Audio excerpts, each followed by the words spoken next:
boys watch the girls while the girls watch the boys who watch the girls go by. Eye to eye, they solemnly convene to make the scene.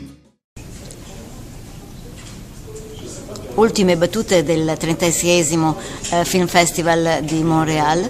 Siamo con l'attore iraniano, persiano se preferite, sì, Nader Farman, ma di nazionalità svizzera adesso, che è l'interprete del film Welcome Home.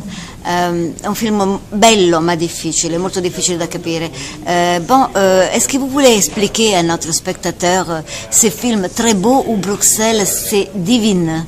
Elle est vraiment belle comme on ne l'a jamais vue et lui faire comprendre. En quelques mots, je vais essayer. Alors, Tom Haynes, le réalisateur, avait au départ un projet qui était fait de trois thèmes différents pour 3 moyens métrages. Et en fait, chacun des thèmes avait une histoire distincte et le fil conducteur, c'était la femme, Lila, qui traversait chacune de ces histoires. Alors on a filmé, au début il a filmé ces 3 moyens métrages. Et puis après, il avait les options, il s'est donné les options de se dire est-ce que je vais faire un long métrage avec ces 3 histoires que je vais recomposer comme un paysage ou une peinture, je dirais. Ou alors est-ce que je vais les laisser comme un moyen métrage. Et il a pris l'option de recomposer ces 3 histoires et d'en faire Welcome Home. C'est l'histoire de Lila, une femme qui retraverse le temps et l'espace de la ville qu'elle connaît, Bruxelles. Elle revient à Bruxelles après 3 mois de voyage.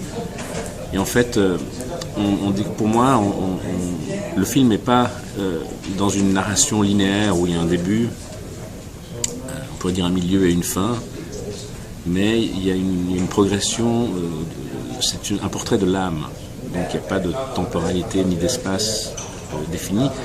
Il prend lieu dans une même journée, c'est-à-dire une unité de temps, et dans la même ville, unité de lieu, Bruxelles. Cette femme, elle va rencontrer 3 hommes dans cette même journée. Le premier, c'est Bilal, un Iranien qui revient à Bruxelles après 40 années d'absence. Il ne reconnaît pas la ville.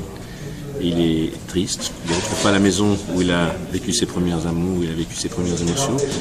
Et elle l'accompagne parce qu'elle est touchée par ses réactions, par ce qui se passe pour lui. Et il y a une sorte de prémonition. Elle sent qu'elle-même ne pourra pas revenir aussi au même endroit. Et elle rencontre son ami qu'elle a quitté. Et effectivement, il y a une rupture entre eux. Elle l'aime lui aussi, mais ils ne se retrouvent pas. Et il quitte cet ami et elle se retrouve la nuit. La nuit est tombée dans Bruxelles à vélo. Et là, elle a une rencontre un peu violente et agressive avec un groupe de jeunes européens, parce que Bruxelles est quand même la capitale de l'Europe aussi.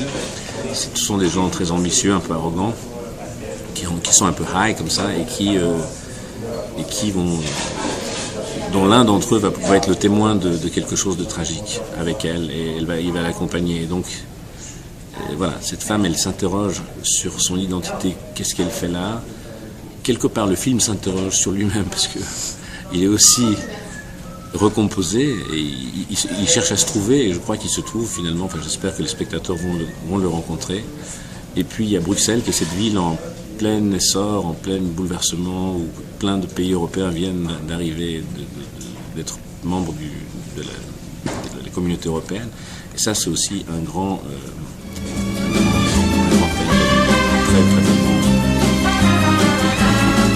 Ok, merci bien, à la prochaine.